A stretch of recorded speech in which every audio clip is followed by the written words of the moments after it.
Welcome to the Healing Grove podcast. I'm Dr. Kristin, an integrative holistic family physician, author of Life After Lyme, and host in this virtual space of learning, healing, and growing. I believe humans are like trees, and our physical limb is only one of many.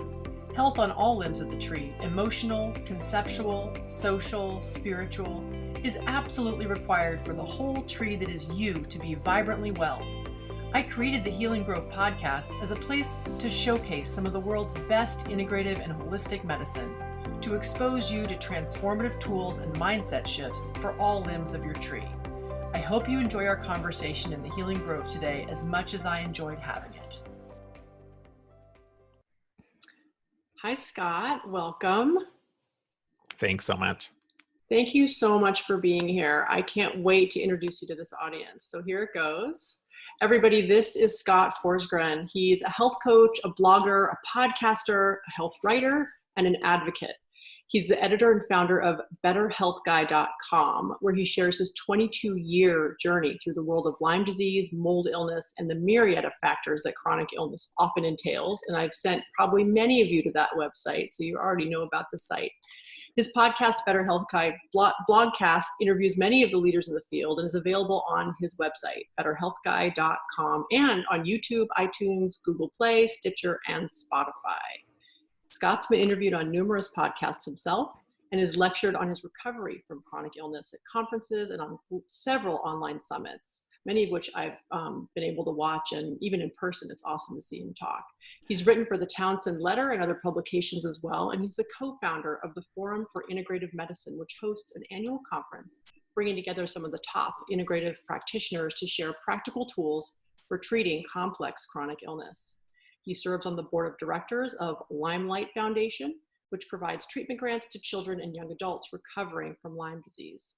Today, Scott's grateful for his current state of health and all that he has learned on this life-changing journey. So thank you so much for taking some time to talk with us today, Scott. Oh, thanks so much for having me. I wonder if you would start by just telling us a little bit about your personal health journey with chronic Lyme and mold illness. You bet. So my journey started in 1996 in Northern California with a tick bite, and it took several months before my health really deteriorated. So we're talking about 23 years this April. It was April of 1997 when things really took a turn for the worse. It started with what felt like a flu, but it was a more significant flu than I had ever experienced. And my symptoms at that point were so bad over the next several months that there were certainly times that I wasn't sure that I would survive it. There were times that would have been okay. I had head-to-toe burning sensations, was probably one of my most significant symptoms. It felt like you had a significant sunburn that just lasted for months and years. That was probably really my worst symptom. I had balance issues, trying to even sit up in a chair or even lie in bed and not feel like I was going to roll off the bed was really challenging. Difficulty walking, a lot of the symptoms of Lyme disease, and yet it took 8 years and 45 doctors to finally get a diagnosis. So blurred vision, floaters, lines, squiggles, fevers, lots of gastrointestinal issues, nausea, cognitive issues, brain fog, memory loss, anxiety, depression, OCD, neurological symptoms, crawling sensations, and twitching and numbness and tingling, those kinds of things. And so from 1997 to 2005, I went to 45 doctors, most of them with referrals to psychiatrists. I did get a diagnosis of chronic fatigue syndrome at the time, a diagnosis of fibromyalgia, a doctor that suggested MS, though that was never confirmed. And at that time in 1997, when you looked up chronic fatigue syndrome online, the only thing I could find was that it generally resolves in about a decade. And so that was not acceptable or promising to me. I didn't have the personality to wait for a decade and see if that was right or not. And so in 2005, a medical doctor sent me to an acupuncturist that worked at an outlet mall next to a coffee shop. And she did some computerized energetic testing, also known as electroacupuncture according to VOL or EAV. Electrodermal screening is another term that people might be familiar with. So after working with her for a couple of hours, she suggested having my doctor test me for Borrelia, Bartonella, Babesia, and Ehrlichia, and suggested that it's very possible that Lyme disease was playing a role. And so I thought, this is the craziest thing I've ever done. There's no chance that she's right. But she really urged me to take it seriously, to get the testing done, and ultimately did have positive confirmation through blood tests for all of the things that she identified. And so I would say that was the catalyst for really piquing my interest in energetic testing and energy medicine. My background at the time was in the high-tech field here in Silicon Valley, very logical, very left-brained, and so it didn't make a lot of sense to me at the time. But energetic testing ultimately one tool. It is still a tool that I use today.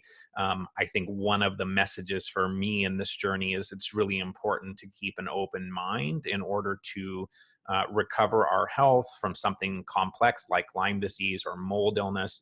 And so it was that energetic testing that really changed everything. At that point, I started being mentored by Dr. Dietrich Klinghardt. That's been 14 years since I attended his first event in January of 2006, and worked with him as a patient for a while as well, and found not only his treatment recommendations helpful, but really the framework that he provides, the way to look at recovering from chronic illness, the tools, the paradigm. I found that to be really critical in terms of regaining my own health. And so very grateful to him and his work. Fortunately, today I'm doing really well. There's nothing that I cannot do today because of any ongoing health issues. I go to the gym, I work full time. And so I'm always still focused on my health and optimizing my health going forward. But I feel so incredibly blessed to have a very active and productive life after all of the experiences that I had with Lyme disease and mold illness. Wow. And you're such a shining example and inspiration, I think, for people who are still in the thick of it, you know? I mean, I remember when I went to some of those conferences 8 or 9 years ago, and you were like in the front row taking notes, and a week later, all those notes would be on your website. You know what I mean? Like you were in the trenches for yourself, but you were giving back and paying it forward to so many other people who are continue to be inspired by you, I think. It's an Awesome. honor. It definitely is an honor. Yeah. Thank you. Yeah. So since what is like 15 years now since your diagnosis, what sort of model of recovery has emerged from you, or what are the sort of steps you would, looking back, if you could start over, how would you approach it now, if you know, knowing what you know? Yeah, I think that's a really good question. I would say, this is my current understanding of things in terms of what's emerged in my experience learning from a number of mentors, Dr. Klinghardt, Dr. Neil Nathan, Dr. Simon Yu, Dr. Raj Patel, many, many others that really have been tremendous guides for me. And so I will kind of elucidate my approach in terms of how I think of it today. We can dig a little bit deeper, but everyone's going to be a little different in terms of the priorities, the order in which they might need to approach certain things that we're going to talk about. So it's just a framework. In my mind, it's constantly changing as well. And it's not necessarily a protocol, but I do think there's lots of things here that are important for people to consider in terms of regaining their health. So I would say at a very high level, and then we can dig deeper if you like, supporting detoxification and drainage and improving the terrain is number one. Improving the external environment from a perspective of mold exposure, EMF exposure, that's number two. Optimizing sleep is number three. Working on our mental, emotional health relative to past traumas and conflicts, number four. Thinking about rebooting the limbic system and increasing parasympathetic tone is number five. Then I think about stabilizing mast cells, reducing histamine intolerance, inflammation, modulating the immune system as number six. Optimizing our nutrition, our microbiome, looking at gut health is number seven. Then I'm thinking about things that are more foundational, like Kryptopyroluria, adrenals, mitochondria, hydration. That's number eight. And then what people generally, I think, start with is the microbial overgrowths. And so for me, that's number 9, which is very late in this list.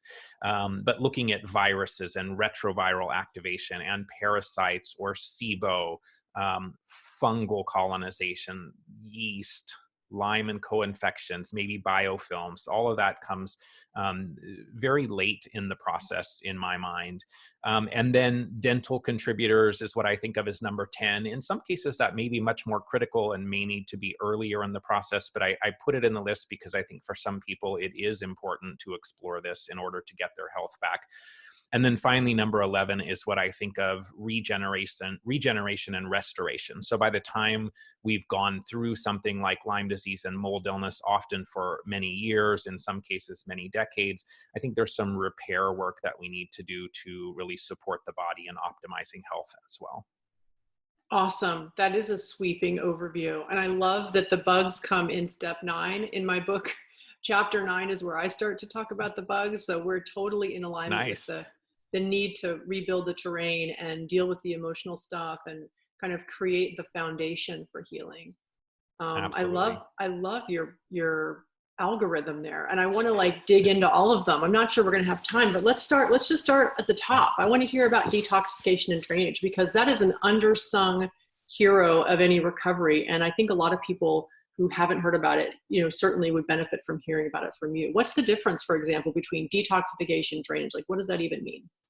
Yeah, so I think detox and drainage are the most critical aspect of recovering health. We live in a toxic soup that we've never before experienced. I don't think we would have many of these chronic illnesses like Lyme and co-infections if we didn't have this toxic burden or a terrain that really needs to be improved. So I would say improving the terrain is the road back. There's lots of microbes to think about as well, candida, parasites, that they also potentially are there because they're holding on to or concentrating heavy metals, which actually serve as a protective mechanism. And so some of the microbial burden is the result of our toxic terrain. And so I would say the first thing, which often is something we forget, is let's reduce the number of incoming toxins as much as possible. What personal care products are we using? What scented things are we exposed to? What about laundry products? What is the purity of our air, our food, our water? And so detoxification conceptually for me is really about binders. Once we get toxins from the liver into the bile, into the gallbladder, into the small intestine, how do we bind those and grab onto them so that they're excreted in the stool rather than minimizing that enterohepatic recirculation of bile, which also brings the toxins back into the system? So that's what I think of as detoxification primarily.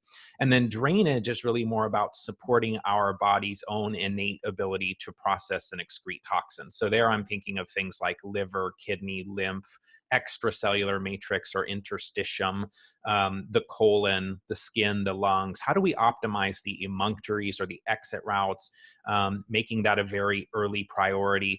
Getting people pooping is critical. It's amazing how many people are constipated and maybe don't have a bowel movement except once or twice a week. And so constipation and healing really don't go together.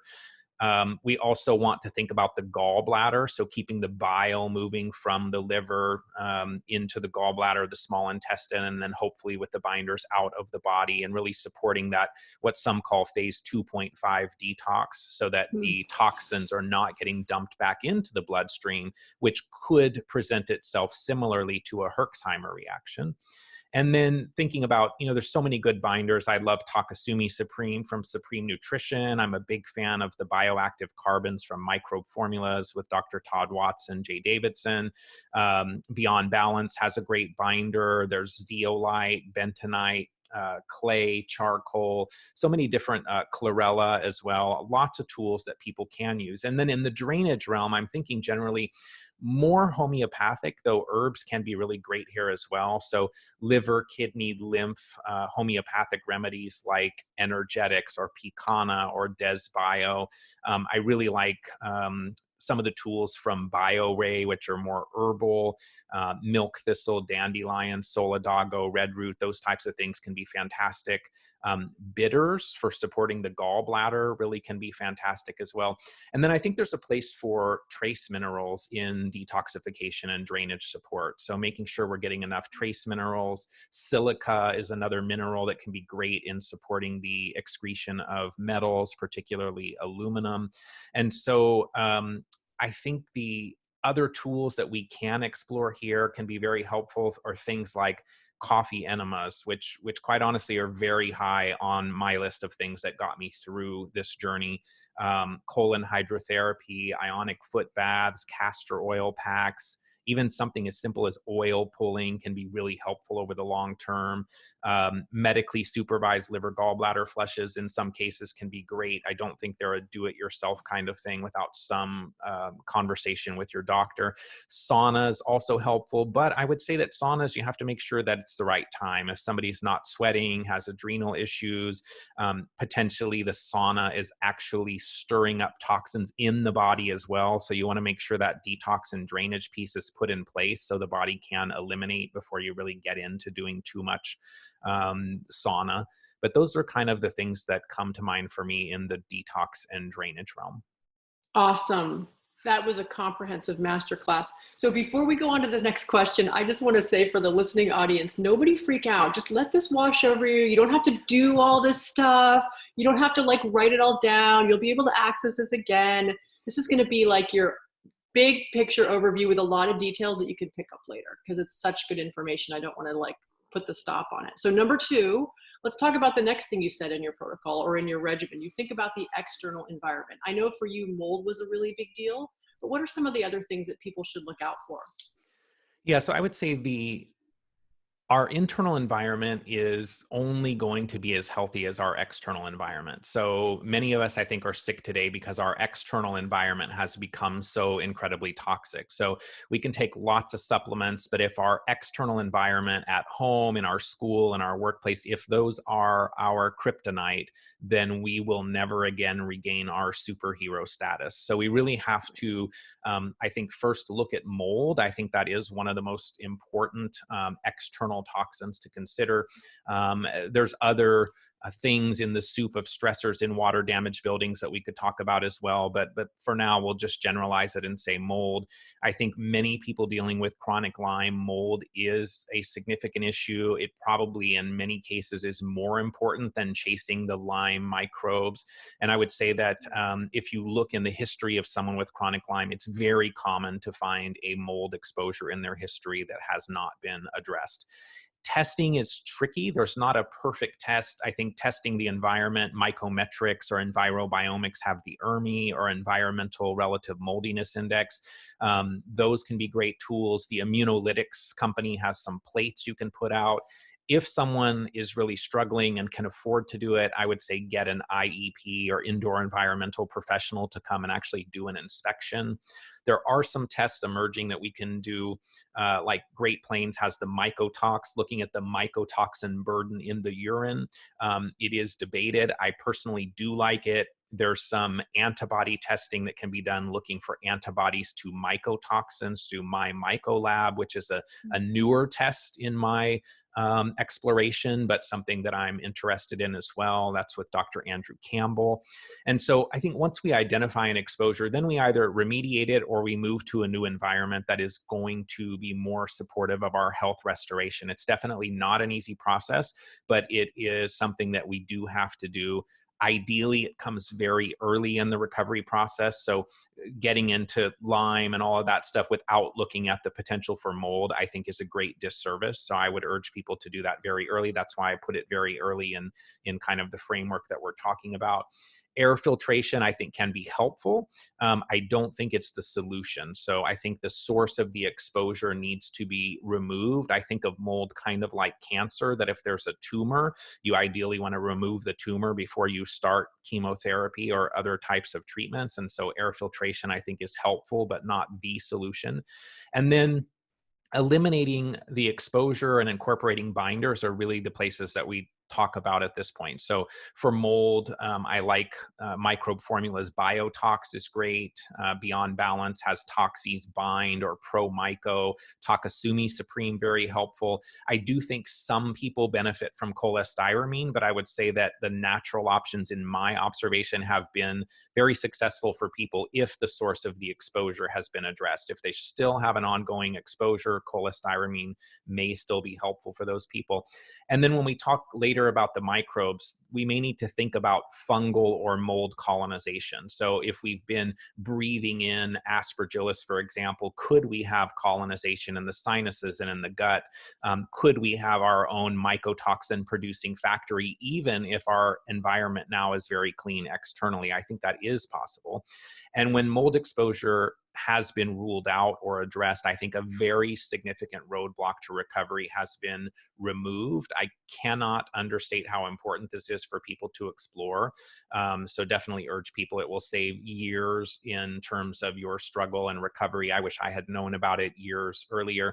And then more and more, we understand the impact of EMRs or EMFs, and that is becoming a bigger issue in our world. I know Joe Mercola just released his new book in the last couple of weeks called EMF'd, which I think is a very useful resource for people that would like to learn more about this. But turning off Wi-Fi, tossing cordless phones out, sleeping potentially in some type of protected Faraday cage environment, which I personally have done since 2006, looking at the electrical stress from the wiring in the walls, for example, maybe installing a demand switch to turn off the circuit breakers at night while we're sleeping, all of that really important. And so personally, I got rid of cordless phones. I don't use a cell phone very much except for texting. I use a speakerphone if I do need to talk with someone. My Wi-Fi is on a schedule so that it's not on when I'm sitting in my home office, for example. It's not on during the night when I'm sleeping. I have Stetzer filters. I do have a demand switch as well to turn off the circuit breakers while I'm sleeping. So lots of things, and still exploring that. This is an area that, as much as I've done, I feel like I need to do even more here. And so that's an area, if people have some new great solutions, I'd love to hear what other people are doing as well. Dr. Klinghardt has suggested that EMFs lead to mold creating more mycotoxins. And so it's interesting that if you ask Dr. Klinghardt what you should do if you have a mold issue in your home, his first comment is going to be, you need to turn off your Wi-Fi. And we also know that EMFs can trigger the microbes within us to be more aggressive as well. So I think that we really need to understand that there is not a road back to health, at least in the Klinghardt world, without reducing our EMF exposure. It's so critical. And then, there's lots of meters that you can do some self-testing. I have done that, but I found that getting a building biologist was really helpful. They come out with 4 or 5 different meters for looking at radio frequency versus magnetic versus electric, all those types of things. And I do think that EMF sensitivity does correlate to the level of heavy metal toxicity in the body. So focusing on detoxification and drainage that we talked about earlier, trying to minimize or remove the heavy metals in the system, I think that over time can help reduce the symptoms of electromagnetic hypersensitivity that people might experience. And that's why I put the detoxification and drainage piece in part first before we start getting to the mitigation of the EMF piece. Got it. And have you seen the EMF sensitivity thing go both ways with people with high metals? In other words, the people who walk by a street lamp and it goes out, or who can't be near a computer without the computer glitching out. I mean, is that a thing? I have a lot of patients who complain about that. Yeah, I won't say that it's common, but I've definitely had clients and people that I've interacted with that will say that they commonly do blow out electronics and computers and things of that nature. So I have heard that. I don't think it's as common as people experiencing symptoms from EMFs, but I definitely have also heard people that have experienced that. Got it. All right, let's get to step 3. Let's talk about sleep. Why is this so important? Yeah, so this is another reason. Sleep is third, in part because EMFs are probably one of the key reasons people experience insomnia. So making sure that EMFs are minimized. It was never an issue for me until the last year. I've always slept well. The last year, sleep has become my primary area of focus to try and improve, and I have made progress. Still not exactly where I'd like for it to be, but there's lots of supplements. People will know melatonin and GABA and 5-HTP and those kinds of things. There's some tools that people might benefit from, like looking at their blood sugar and seeing what role that might play in potentially increasing cortisol and thus waking them up. Things like sleep tones, weighted blankets. Brain tap is actually emerging as a fantastic tool for sleep, but many other issues, and I would say is very high on the list of things that I think people should explore. I'm also working with something called the Z's Sleep Pebble. That's a little device you put under your pillow that puts out the frequencies that are very calming to the brain and supportive of sleep. And so this is something I personally monitor with an Aura ring to try to see what changes will lead to improvements in terms of sleep. And I do think that every bit of sleep improvement that we can get is exponentially increasing our overall healing potential. So that's why this is very early in the process, but after the EMF reduction piece. Totally agree. So talk to us about step 4, mental and emotional health. A lot of people will hear that and say, well, every time I go to a doctor, I get prescribed Prozac or Zoloft. Are you saying that all of this pain, all this suffering is in my head? Yeah, I've had that experience as well. I could have started a psychiatry referral service at one point. I would say that many of us, or almost all of us, probably have had some emotional trauma or conflict that maybe set the stage for illness.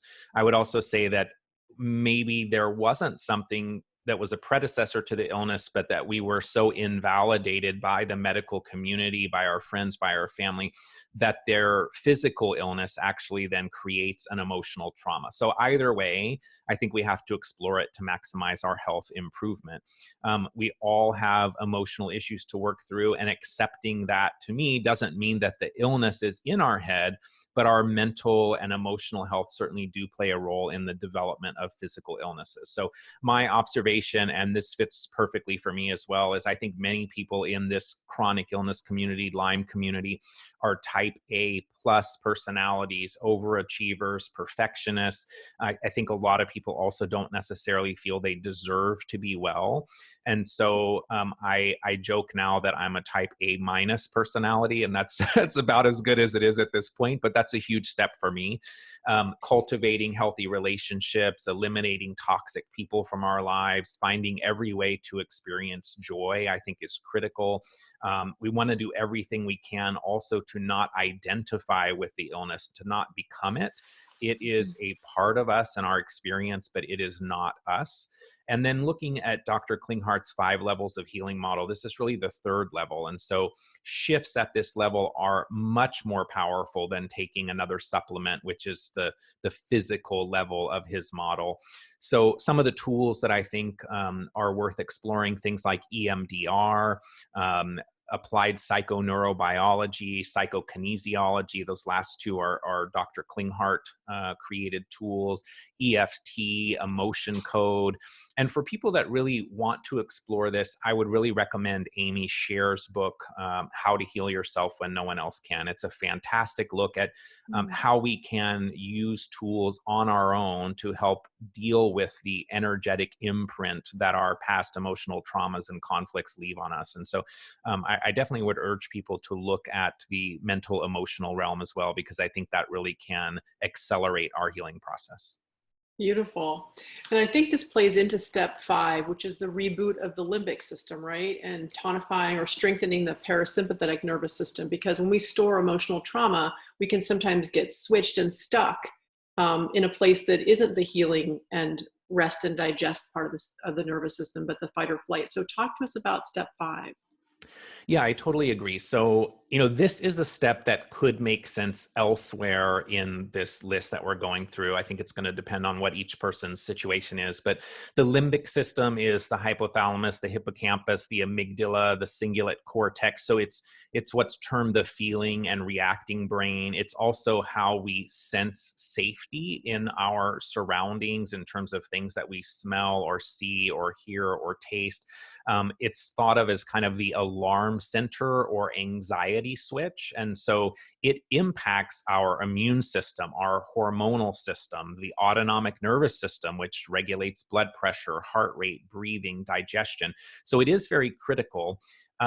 Many different triggers can lead to limbic system impairment. So this can be mold exposure, it can be chemicals, pesticides, it can be microbes, it can be physical, mental, or emotional traumas. And if you think of a threat like mold or Lyme disease as a tiger, you don't want to do something like DNRS or dynamic neural retraining system. There's other systems out there that may be equally helpful. You don't want to do those things when your tiger is still present. You really want to address those issues so that maybe the mold issue is resolved.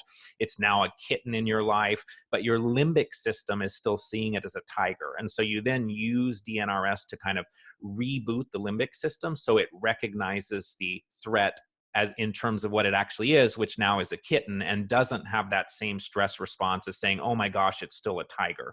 And I would say that an inappropriate response of the limbic system can negatively impact so much the immune system, hormones, autonomic nervous system, all of those things that lead to a lot of our symptoms. I'm very impressed with people doing DNRS, how many of their symptoms improve or resolve. And I also think, though, it's important to consider that DNRS is not so much a mental emotional system. The things like PTSD or traumas can definitely be benefited from it, but the limbic system really is more physical, biochemical structure that we need to support and reboot, so to speak. And so of all the tools that I have seen working with people and talking with people over the last many years, DNRS, I would say, is the single most helpful tool with these more complex chronic conditions. It's amazing to see, particularly people with food and chemical reactions, to have very quick responses to it in general. It is hard work. It takes an hour a day. I've done it myself at one point for 7 months, an hour a day. So I know it's a big commitment, but you are worth it.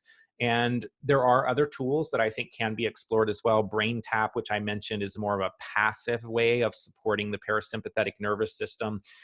Frequency-specific microcurrent can be great as well, but we really want to support the parasympathetic nervous system because it's so important for rest and digest, but also for detox. If we're in sympathetic dominance with fight, flight, or freeze all the time, we're not detoxing. So it's interesting that one of the strategies that something like the ion cleanse foot bath uses is frequencies that are actually stimulating the parasympathetic nervous system so that we thus can better detoxify. And if we're in that sympathetic dominant mode, we're not going to be able to heal. So I would say there are also, tools people can use, essential oils, for example. Vibrant Blue Oils has a parasympathetic blend that can be really helpful for some people as well. But looking at ways to support the limbic system, I've actually seen over the past maybe 3 years or so this emerge as another very, very top of the list tool. Beautiful. Thanks for that list of wonderful tools. Yeah. So the next step seems like it's in a different category, I would say. I mean, it's the mast cells, it's the reduction of inflammation, right? And how to modulate the immune response, but also super important. I'm guessing this one also might move around in the protocol depending on what people need, correct? Yeah, I mean, I think they're all potentially going to move around. And this, I think it's important to realize that getting well is not about killing bugs, that the bug does not make the disease, but the host response to the bug does make the disease. So how our immune system interacts with our microbiome or virome or the bugs within us. And if it's hyperactive or overactive or responding in an autoimmune leaning or Th2 dominant fashion, that's likely creating a lot of our symptoms and what we experience as dis-ease. And so a lot of the inflammation in these conditions, from what I've seen over the past several years, is driven by the mast cells, mast cell activation syndrome, histamine intolerance.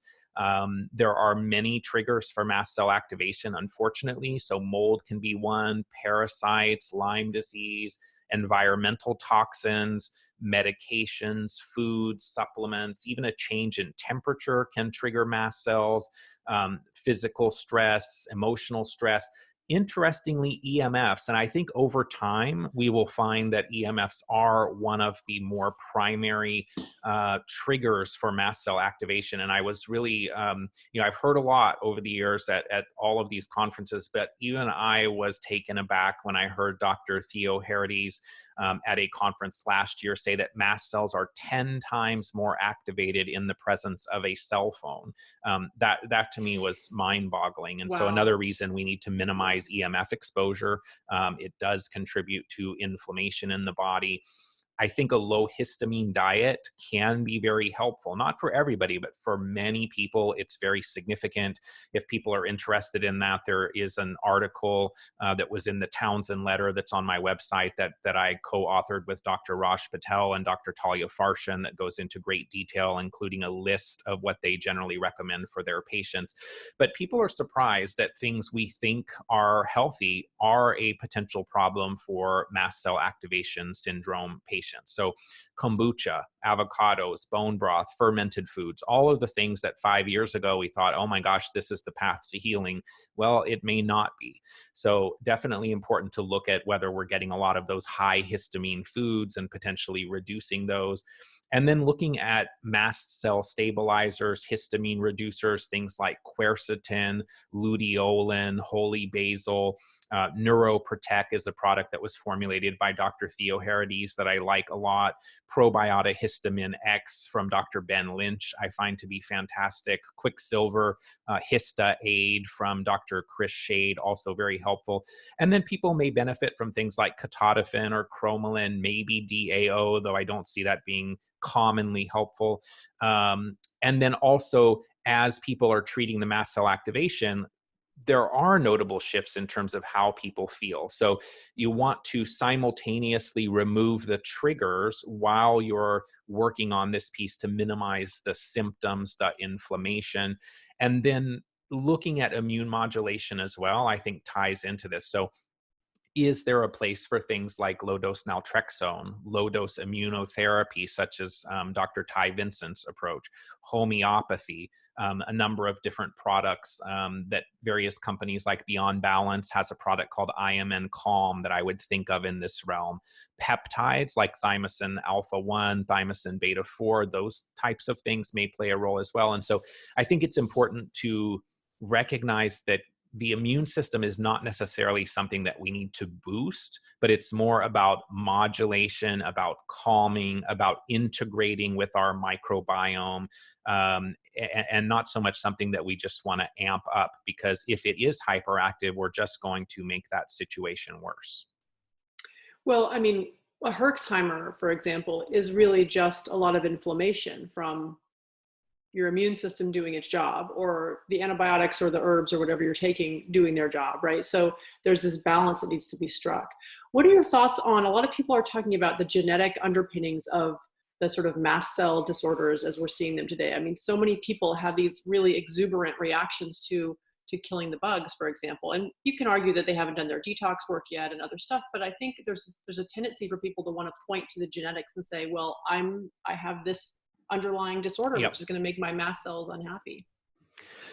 I think there are genetic contributors that are being better understood over time, like the KIT genes, for example. I know Bob Miller has done some great work and great research in this realm. My hesitation with the genetics as it is at this point in time is when we look at genetic SNPs, it's the potential to have a problem, but it doesn't necessarily mean that we have a functional issue. And so there seems to be a tendency to look at a SNP, determine there's a potential problem, and then supplement for it. And suddenly people are on lots of supplements just to deal with the genetics. And I think I liked the approach that Ben Lynch took in his book, Dirty Genes, which was to say, let's step back first, do all of the things we can do epigenetically, nutrition, stress, all of those types of things, before we start getting into more specific potential supplementation. I think we also can identify with our potential genetic problems and what was just potential, because we now internalize it, becomes an actual problem. And I often wonder if some of the identifying with being broken leads us to functioning in a way that is actually broken, where we didn't actually have that issue until we took that on. And so I'm cautious. I do think, like I said, there are some people that are doing good work, good research, like Bob Miller, that I think have some tools. I will be much more interested in the genetic conversation when we have better testing to actually look at gene expression rather than the potential for specific gene expression. Well said. Thanks for taking that on. So talking about epigenetics and nutrition, let's get into that. Step 7 was about nutrition and the microbiome and gut health. What tools have you found to be helpful there? Yeah, so I think so much of our immune system does come from the gut. If we have leaky gut, we're triggering more immune dysregulation, more mast cell activation that we just talked about. So first, we need to remove the triggers. So I personally feel like in the realm of Lyme, mold illness, and related chronic conditions that are complex, gluten is bad for everyone. I think it's just a non-negotiable and should be removed. I think cow dairy is bad for many. Sugar, probably bad for most. The high histamine foods, we talked about a few of those, probably bad for many people in this population as well, but it does have to be individualized. So looking at how do we support the diet to minimize inflammation. There's lots of diets out there, autoimmune paleo, ketogenic, GAPS, FODMAPs, all these things. In my experience, low histamine has been the one that seems to lead many people to higher ground. Interestingly, and still somewhat new for me, the carnivore diet is another that I was a little surprised to hear how significantly people improved oftentimes on the carnivore diet. So looking then at what things we can introduce into our routine that are highly nutrient dense. So for me, I try to do a daily power shake that has high quality, healthy fats and proteins.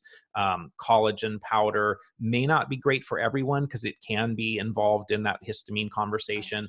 A fiber blend, a good phospholipid blend, chia seeds or a mitochondrial seed mix, organic nut milk, a really good protein powder. For me, that was a phenomenal tool in helping to regain and restore muscle mass and things from many years of dealing with Lyme disease. And then in supporting the microbiome, personally, my favorite tool is the Megaspore Biotic product from Microbiome Labs. I take it personally. I really like it. It does seem to be tolerated by people that are dealing with mast cell activation or SIBO in most cases. It provides the strains that are really required to optimize and increase the diversity of our microbiome, and also can help with inflammation and immune modulation. So I love that product. I think BPC 157 orally plays a role here in terms of gut health as well, and really supporting healing of leaky gut. And then there's a product that Dr. Zach Bush created. It was called Restore. It's now called Ion Gut Health.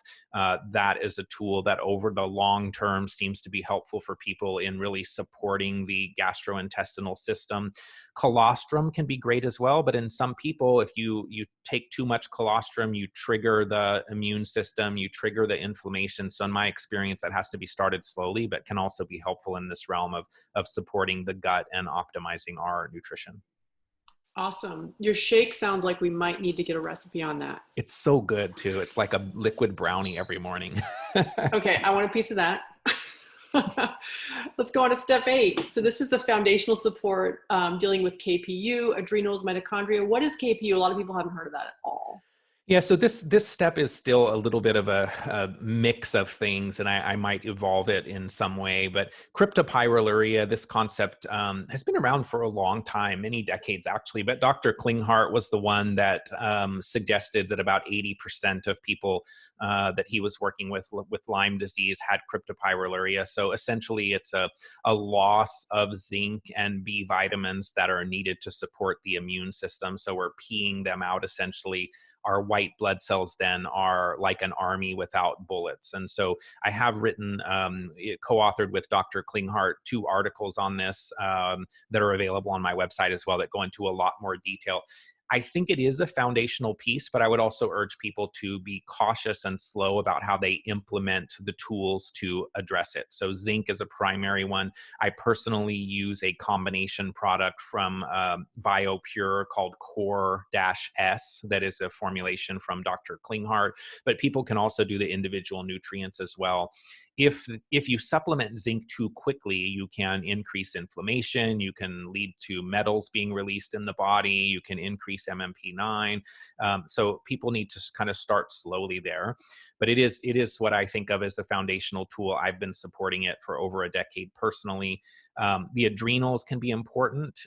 If we've been having this fight or flight kind of response for a long period of time, I think we can exhaust our adrenal reserve. And so I like more adaptogen type tools. I love Loving Energy from BioRay is great. Holy Basil is great. Actually, Holy Basil checks a lot of boxes off, including adrenals, but also including the mast cell and histamine piece. It's also antimicrobial. So it's pretty high on the list of things to explore. And then in the last year or so, I've really gotten much more interested in the mitochondria. So we need cellular energy to do what the body needs to do, whether it's detoxification or other function or repair. And so I use red light therapy. I use topical NAD compounded cream. I use a product from Chris Shade called NAD Plus Gold. So supporting the body by giving it what it needs to produce more ATP is great, but at the same time also has to be done cautiously and slowly, because ATP is the danger signal in Bob Naviau's cell danger response model. And so if we still have a cell danger response present, it might not be the best time to aggressively support the mitochondria. So another piece, I think it probably should come in early at some point, maybe even earlier than what we're talking about here, but not aggressively and not without the guide of a practitioner, because we can, for example, we could trigger a detox reaction that could lead to more mast cell activation, which isn't something that we would want to do. So the other piece that I would say is foundational based on my own experience and others, and I think this is actually an area that's underexplored in the chronic illness realm, is hypercoagulation. And so if we have thick blood, which I think is very common in chronic infections with things like, babesia or heavy metals, for example, it's very difficult to make progress if we're not getting nutrient and oxygen delivery to where it needs to go in the body. So some of the tools there are things like lumbrokinase or Boluc, nattokinase, for example. But I think the coagulation area is one that definitely needs to be explored as well. Absolutely. I'm glad you mentioned that. Before we go on to the bugs, which I know everyone's waiting for, or some people are probably waiting for, I really want to know what you're currently feeding your mitochondria. So the acetyl-CoA can come from glucose or from ketones, from fats. What's your personal preference? Yeah, it's a good question. And like I said, it's still an area I'm exploring. I would say the things that are right now at the top of my list are the topical NAD cream, the NMN TMG combination from Quicksilver, which is the NAD plus gold. The Juve is the product that I use for photobiomodulation. I also, I haven't used it a lot personally, but I'm also really liking Mito Restore, which is one of Dr. Todd Watt's creations as well. And then there's lots of other, more common things, CoQ10, PQQ, things of that nature. But I'm kind of right now interested in the NAD realm, not IV NAD. That's a whole different conversation. And photobiomodulation for supporting mitochondria. Fair enough. All right. So let's talk about bugs. How do you support the body that has the microbial overgrowth? What do you do for that? Yeah. So again, I mean, I put this very intentionally at the end. I think oftentimes people want to start here, but in my experience and my opinion, that's not the place to start. So once we start supporting the body with the different pathogens, I think the order could shift depending on what people are dealing with. Generally speaking, I think of viral and retroviral support very early, parasites and gut related issues, SIBO, those types of things coming next, fungal, mold, yeast overgrowths. Lyme and co-infections, I actually put towards the end of step 9, which is already at the end. And then some people may need to also deal with biofilms. That certainly can play a role. And then maybe some broad spectrum ongoing maintenance herbal type support. So I think it's very common that people are dealing with a reactivation of viruses like Epstein-Barr virus, HHV6, herpes zoster, I think is another area that we don't look at enough. I think people can have activation of herpes zoster without shingles that's creating other symptoms like tinnitus or in some cases some issues with the ears, the eyes, things of that nature that I've seen in some people. The endogenous retroviral conversation, so that's also made worse by EMFs in our environment according to Dr. Klinghart's work. So these are viruses or retroviruses that we are conceived with. They can be acquired, but for the most part, we're talking here about endogenous retroviruses. And so our environment has shifted such that now they are activated and do need some long-term support. There's a number of tools. BioPure has some great ones like NV, that's EN-V, Cystis T or tincture can be helpful. I like Beyond Balance has a couple of products, IMNV2 and 3. Microbe Formulas Foundation is another one I really like. And then sulforaphane, pantothene, selenium, lysine, all of those nutrients can be very helpful in dealing with viruses. Some homeopathic tools here as well, like Viru Cord from Energetics is great. And then when we think about the gut, so parasites, SIBO, other dysbioses of the gut, I do think that parasites are a more common issue than what we think of. I don't think you have to leave the US to acquire them. The parasite testing is very poor. Many times I think we have to explore energetic testing, whether that's EAV or ART or something along those lines. I really like Simon Yu's acupuncture meridian assessment tool that he uses in his practice. Para-wellness research with Dr. Raphael D'Angelo, they have a great stool and urine test that finds parasites in a very high percentage of samples. And then there are other tools like the GI Health Panel from Diagnostics, or the GI Map is a great tool. Microbiome Labs recently came out with one that I'm just about to do personally to see what information I can get from that. But none of these tests at this point are perfect relative to parasites. So we're thinking about larger parasites like nematodes or helminths. We're thinking about smaller protozoan parasites like Giardia or Cryptosporidium or Toxoplasmosis. I really like a product from Jernigan Nutraceuticals called Paragen that was created by Dr. David Jernigan. Energetics has one called Paracord. A lot of times I like the idea of using an herbal and a homeopathic or frequency type tool in synergy. Microbe Formulas has a number of products in this parasite realm. Beyond Balance does as well. Pharmaceutical antiparasitics, I think, do have a place in many people. And so sometimes that's something to explore as well. And then making sure that while we're doing parasite killing, that we're also supporting detox, because killing parasites does release metals into the system. And so we need to be prepared for that. And then with SIBO, it's not so much that there are pathogens, but more that the microbes are in the wrong place. So SIBO, the way I think of it, it's the result of a problem, but it's not the core issue itself. That the core issue is probably something neurological or structural, something that's impacting the migrating motor complex, bile flow, vagus nerve, those types of things. And then there can be other dysbioses like Clostridia or Klebsiella or H. pylori and so on. So biocidin is a great tool in that realm. Megaspore biotic, we've talked about a number of tools there. And then moving into fungal, yeast, mold. Many people are going to be familiar with Candida or Candida, which is a yeast. But then there's the possibility that we can have colonization of molds like Aspergillus from environmental exposures. And so Right. I think one of the challenges is, as we reduce the fungi, they also release metals into the system, similar to what happens with parasites. So we've got to make sure we're detoxing, keeping the focus on detox. There's so many different tools for fungal support. And then sometimes pharmaceuticals may play a role here as well. So things like itraconazole, for example, is one that is commonly discussed.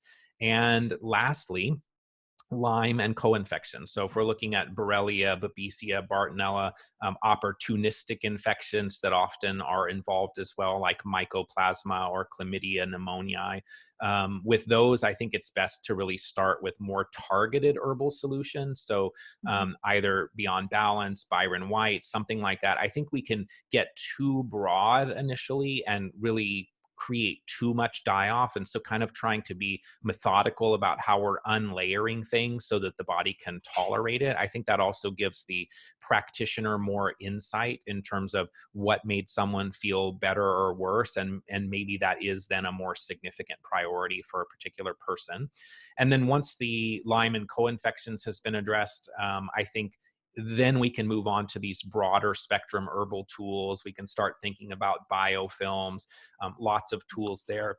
Interestingly, one of them is the BioPure Cystis T that Dr. Klinghardt talks about as a selective biofilm breaker. So there are biofilms in the system we don't necessarily want to get rid of that are healthy for us. And so Cystis T has emerged as one of the tools that can be very helpful here. I would say I'm not personally at this point drawn to starting with a lot of pharmaceutical antibiotics, but I am very open-minded. I think there are certainly places for that in the toolbox, but there is a lot of excitement in the Lyme and co-infection realm at the moment with disulfiram. I definitely think that has led people to higher ground. It also has the potential for very significant and potentially irreversible side effects if not done correctly. But that is an exciting new tool that we have available to consider. And so if we're just looking at this Lyme and co-infection realm, some of the companies that I have found the most helpful are BioPure, Dr. Bill Rawls with Vital Plan, Dr. Michael Leibowitz with Supreme Nutrition. I've mentioned Beyond Balance, Des Bio, MEPA Herbals, Research Nutritionals, Nutrimedics. I mean, there's a lot of them. And I think we're really fortunate to have a lot of these companies with some amazing tools that when I started this Lyme journey in 2005, we didn't have. And so I did do a lot of pharmaceutical antibiotics, and I probably wouldn't have gone down the same path. But fortunately now we have a lot of different tools that are really quite helpful in this realm. Yeah, we only know what we know, right? And I think it's worth mentioning that a lot of those companies you mentioned were built by people who were creating an answer to their own Lyme problem or that of their child. So they're a lot of them are very specific to the Lyme and co-infections crowd, or started that way, I guess you can say. So pretty cool. So thank you for that exhaustive overview of the bug armamentarium. Super comprehensive. Let's talk about teeth. Talk about teeth and why they matter. Yeah, so my primary mentors in this realm would be Dr. Klinghardt and Dr. Simon Yu. I would say that they would place this exploration much earlier than where it currently sits in my mind. However, Dr. Klinghardt would now say that looking at the retroviral activation before doing a lot of dental work is appropriate. Dr. Yu would generally say addressing the parasites first before the dental work is often appropriate.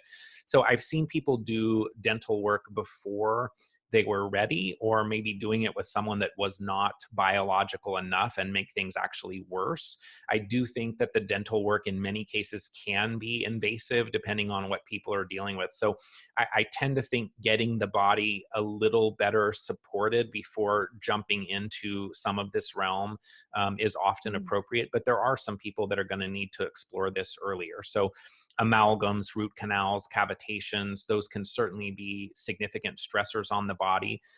My cavitations were removed almost 7 years ago. I'm glad that I did it. I was already feeling very good, so I can't say that it was a miracle, but I'm happy to know it's not an ongoing drain on my system. I do think that I had those cavitations. I know I had them before Lyme and mold ever were an issue. And so I wonder how much of a stress that was on my body over many years that might have been part of setting the stage for Lyme disease and mold illness and so on. And obviously, amalgams contribute to mercury and other heavy metals in the system. Again, making sure they're not being removed by just a standard dentist. I've seen so many people that got worse, or maybe their illness started when they were removing dental amalgams. So it's very important to know who's doing it. And ideally, it would be someone that understood and worked with chronic complex illness on a regular basis. Root canals certainly are very far reaching in terms of their implications. If you have a dead body part still in the system, how is it influencing the meridians associated with it? How is it influencing the organs associated with it? And so that can be significant. And root canals are a source of many different, like dozens of infections in the system. Cavitations I mentioned briefly. So those are infections in the jawbone, generally where prior teeth were extracted, though they can occur elsewhere. In Lyme and co-infections, I think there's potentially higher risk for them. So we know Bartonella and Babesia potentially play a role. The retroviruses, Dr. Klinghardt feels like those play a role as well. And so there is the potential for some surgical intervention to remove those at the right time. The tonsils kind of fit in here too. What role are they playing? They are lymph tissue. They are important. Are they contributing to immune activation, such as in children that have pandas, for example, associated with strep? So the tonsils sometimes need to be considered when we're talking about the oral related issues. And I think some things here certainly will require a dentist, a procedure, surgery, but optimizing our oral health as well is critical. So some of the self-care things, Supreme Nutrition has Oral Defense, which you can use. It's a blend of essential oils. Biobotanical Research that makes Biocidin has a product called Dental Cidin that I really like. Essential oils, oil pulling. I love a product called Perioveda from a company called Nari Veda, and use that one personally every day just to try to minimize any issues in the mouth. And I would say, again, my main thought in putting this towards the end is it's not something to be taken lightly. We need to really explore a good relationship with a biological dentist, and one that understands the health challenges that we're working through and is willing to collaborate with our primary doctor in terms of when is the right time in a broader protocol to do these types of interventions. Right. If only everybody could have a primary doctor and a dentist who were on the same page at the same time around It's these difficult. issues. What a Yeah. gift that would be. Yeah. Awesome. So in step 11, which is your final step, you talk about regeneration and restoration. Tell us more about what this means. Yeah, so I think by the time we've gone through Lyme disease, mold illness, I think it does take a toll on our body. There are some tools here that we could potentially introduce earlier, but really looking at how do we support the body in restoring and repairing phospholipids. So people have probably heard of phosphatidylcholine, but phospholipid blends can be really amazing for repairing the cells, the cell walls. I do incorporate various lipids in my power shake every morning, but also things like the Patricia Kane protocol can be very helpful in restoring the cellular health. Peptides are emerging as another tool for repairing and restoring and regenerating the body. Things like BPC 157, and there's so many others that are becoming available to us. Photobiomodulation, like the Juve, the Red Juvenator, tools in that realm can be helpful in supporting the mitochondria, in rebuilding collagen. giving the body more photons, more vital force. So I really like the incorporation of light therapy. Stem cells, exosomes, those types of things. I haven't yet seen them be consistently helpful, but I know they're evolving. And so I'm kind of keeping an eye on where that goes. And then one of my favorite restoration and regeneration tools at this moment, which I've done for a year now, twice a week, is a tool called Vasper, which is essentially kind of like an exercise bike, but while you're doing it on your upper legs and arms, you have compression cuffs that also have water running through them that's about 45 degrees. And so it's kind of tricking the body into thinking that there's an injury so that it releases more growth hormone, repair factors. I, with this tool, was able to get off of 20 years of thyroid medication. My testosterone levels significantly increased. So I think it's a fantastic tool in that repair and regeneration realm. But there are tools that we can explore in this step 11 to kind of support the body in repairing itself from a lot of the damage of many years of being chronically ill. Beautiful. And I'm guessing that the earlier step of working the emotions and the mental game also plays a role in healing sort of mentally, spiritually, emotionally from the kind of things that people live through. Absolutely agree. So critical. Yeah. You've given us like a ton to think about, Scott. This is awesome.